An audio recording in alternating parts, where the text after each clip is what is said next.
Krastučiai vieno kąsnio užkandukai namų sąlygomis. Aš gaminau iš krabų lazdelių, tarkuoto kieto sūrio, ikriuko ir majonezo. O svarbiausia dalis, kad krepšelius pasidarysiu iš batono. Batono riekelę kuo smulkiau iškočioju, su peiliu perpjaunu per pusę ir su mediniu dantų krapštuku susegu. Tenkitės, kad krapštukas būtų horizontalus, nes kitaip nepavyks tinkamai krepšelio pastatyti. Kuomet krepšeliai paruošti, viską dedu ant silikoninio paduko, nors galima dėti ir ant metalinio. Orkaitėje užstatau 180 laipsnių ir paruošiu 10 minučių kepimo, kol mūsų bulkytės krus, pasiruošiame krabų lazdelių masę. Tai pirmas žingsnis susismulkinti krabų lazdeles. Tai puikiai galima padaryti ir peiliu, kadangi aš turiu svogūnų stumtintuvę, tai viską dedu į ją.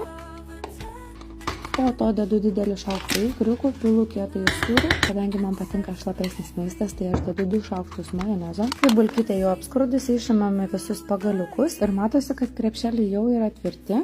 Dedant masę į krepšelius, aš viską darau virš bletutės, kad kuo daugiau nutrupėtų suskrudus.